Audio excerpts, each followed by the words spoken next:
only a nightmare. It's just in my head. It's only a nightmare. It's just in my head.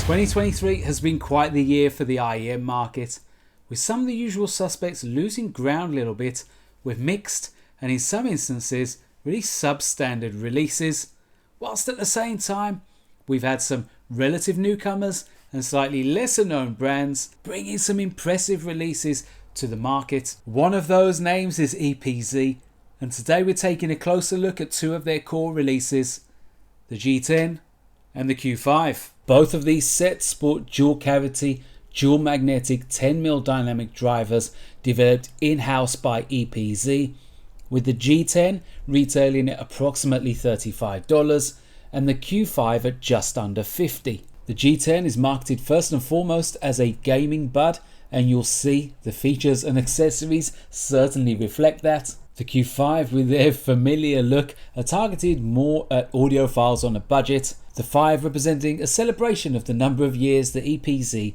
has been around as a brand. As audiophiles, we can be a little bit snobbish about new names who are entrants to the scene, but that shouldn't be the case with EPZ. They've got plenty of years experience under their belts in OEM manufacturing for some of the more familiar names, so think more market disruptor than plucky upstart. One of the smart things that the likes of EPZ have done to differentiate themselves from the rest of an already congested market is lean very heavily on theming, and that is apparent with both the G10 and the Q5, but the G10 in particular.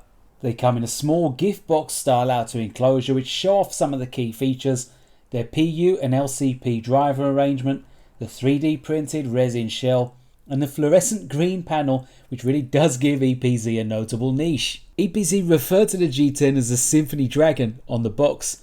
In some of their marketing material, they call them the Phantom Dragon. I'm still not really sure which one it is, but either way, the gift box style enclosure represents a really nice premium unboxing experience. And it's a similar thing with the Q5, although slightly more extravagant. Maybe not so much in the colour scheme, but definitely in the actual experience itself. It took me quite some time to work out how to get through the layers and layers of this slightly unorthodox method of enclosure. And whilst those boxes don't count for too much as soon as we've got the IEMs in our ears, still the whole unboxing experience is something that we should enjoy, and you definitely get that here with EPZ. If you're relatively new to this hobby and you don't have rooms full of spare cases and spare tips and replacement cables, then both releases, especially the G10, are going to have you covered with very serviceable and very usable accessories. And the G10 has the novelty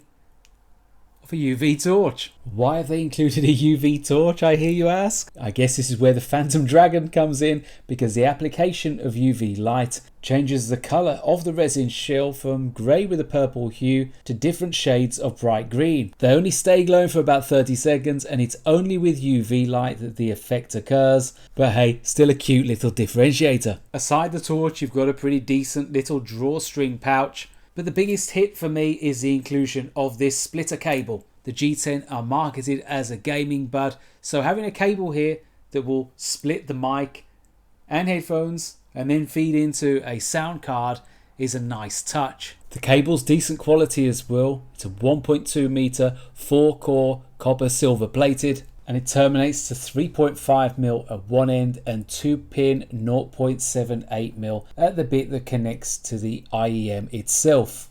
The cable also has a 3-button controller which controls your volume, your track selection, and it also has built into it a 360-degree directional mic. And this is how the mic that's built into the EPZ G10 cable sounds when you're making or taking a call in a busy indoor scene. So yeah, if you need to make or take a call, this is how you can expect that mic to perform. You get two varieties of very usable tips, a flat double flange and a standard medium bore. So overall, a very respectable package of accessories for the money. The Q5 isn't quite so extravagant in terms of what you're getting in the box. However, you do have a very useful and very appropriately sized carry case which protects your IEM and the tips, and unlike some which you'll get free with the bud, it does actually fit them. Measuring about 120 by 90 by 570. Granted, it looks a bit generic, but it definitely does the job, and it has a nice little pocket inside for putting those tips in there. Again, you're getting two different styles, that medium bore, but this time a flatter, more narrow type, which we've seen with quite a few releases in 2023. You've also got a branded EPZ microfiber cleaning cloth, always a good idea to keep your IEMs nice and clean. In terms of the build quality, I think both products are quite impressive considering the price category. The G10 is similar in size and finish to the Cadenza. The nozzle is a little bit shallower though, and this does make for better comfort and isolation. It's a miniature, well finished IEM, but in particular when you look closely, you'll see the chamfered edges, and you don't normally see this in IEMs at this price.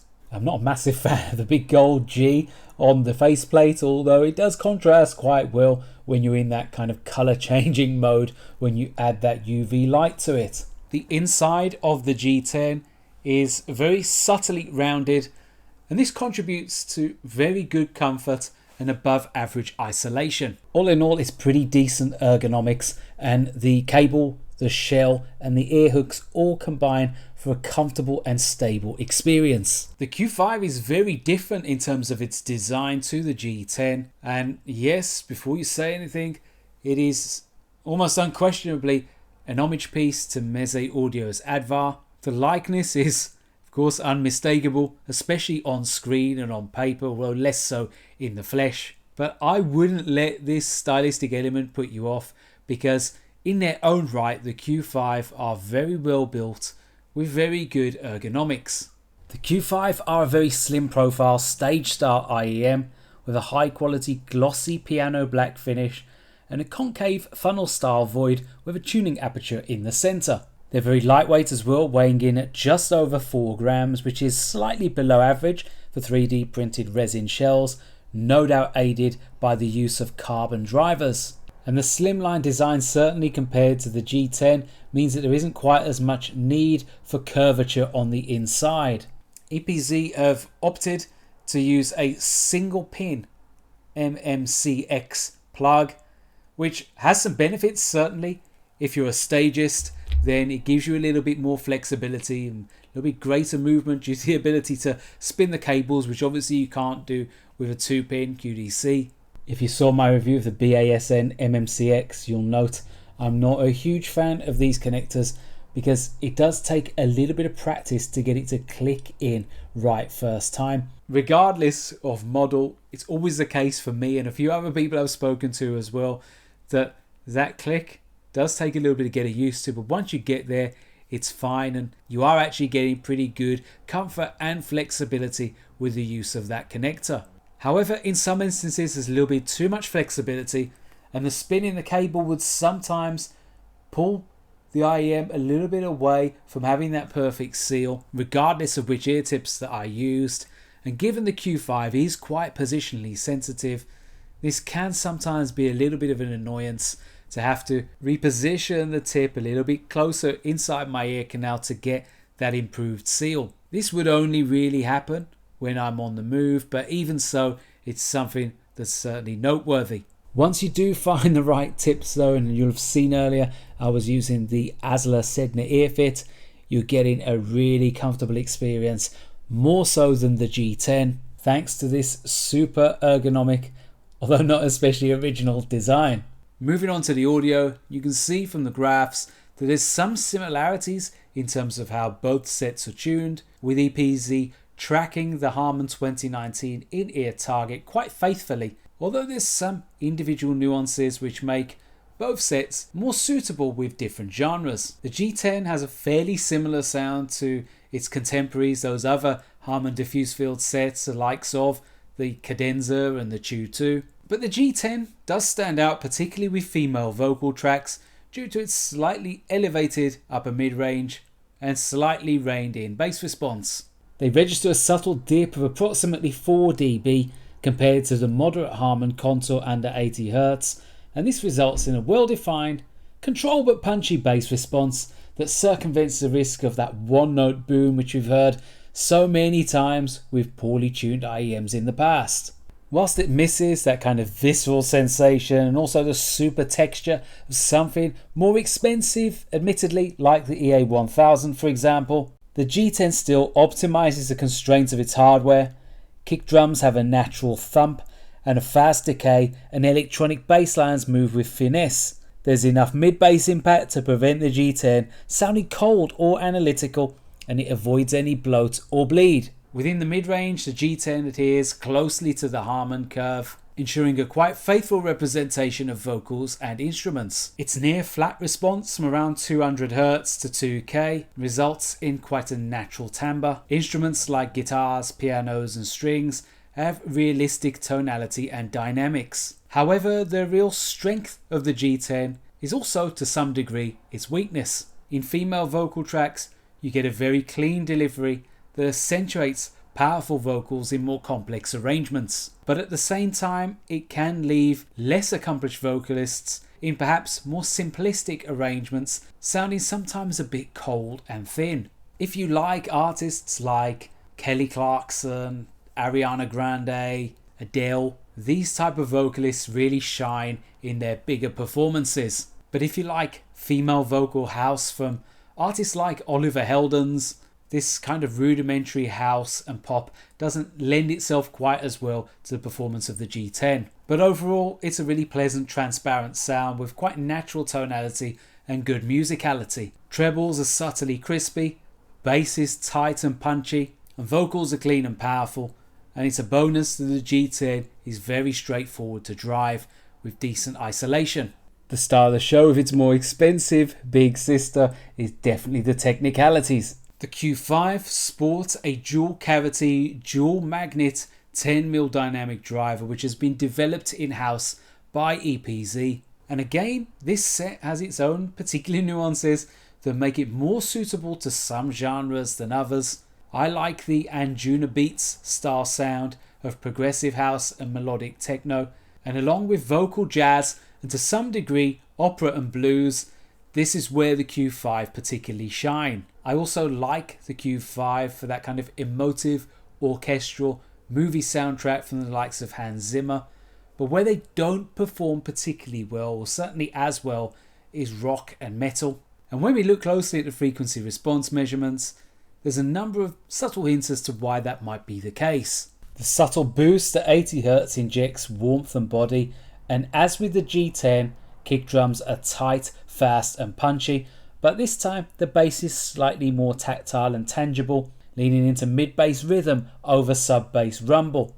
Its mix of mid-bass punch and top-end air gives you a sound with momentum and spaciousness. You still get full lows to anchor the sound, but details do shine through with the Q5's faster transient response. Bass conveys more power than prominence, and whilst these are certainly not basshead IEMs by any stretch of the imagination, the texture is definitely above average. The lower mids accentuate at 300Hz, and this helps male vocals in particular sound very natural and buttery. If you like opera music, you'll love how emotive and powerful tenors sound. Strings have spice and detail, and synths have a rounder attack. Female vocals are great here too, although they're more consistently silky than the G10. As I said previously, they don't really excel with rock and metal, and perhaps that peak at 5K is responsible for a little bit of low treble sibilance and a slightly metallic overtone, in particular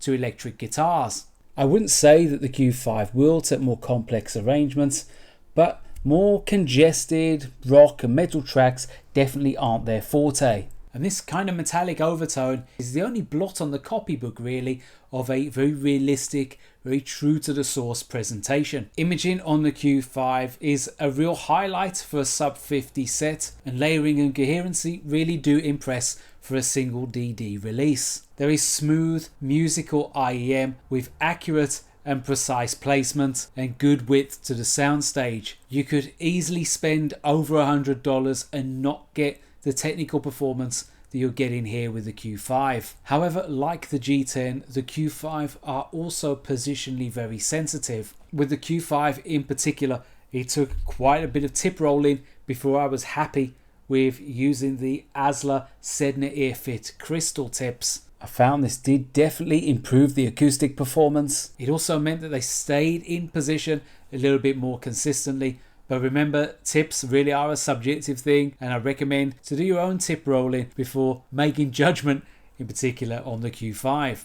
I go into much more detail on my review of each on HeadFi. The link is in the description. Head on over to those pages and you'll find comparisons with the likes of the 7Hz02, the SimGuts EA500 LM, and the ICO OH300. So, to summarize, two very impressive sets for the budget and giving you slightly different value proposition in each instance. The G10 is your kind of more traditionally shaped IEM with very good build quality, lots of good accessories, and it particularly excels in gaming, as you would expect given this is how it is marketed. It's another Harman inspired set, but it really stands out with strong female vocal performances. So if this is your kind of music that you like listening to the most, this probably elevates the G10 over the likes of the Cadenza and the Q2 and the Zero and the 02, as well as that pick of the budget options. The Q5 are also a very impressive release, and again a really smart release, because to get this level of technical performance you have to pay quite a bit more for something like the EA500 or the 500 LM.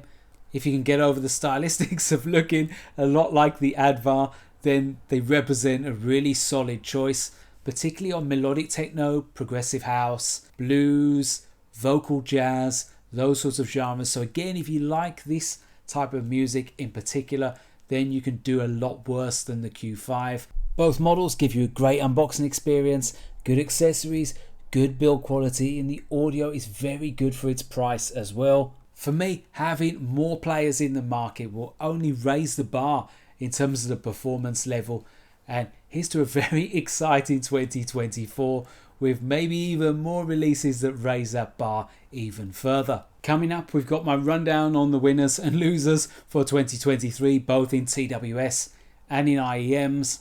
We've got some reviews coming from brands like ICO, Alpha and Delta, Edifier, more from SimGuts, and my long-awaited review of the Realme Buds Air 5 Pro. Do please give the video a like if you enjoyed it or you found it useful.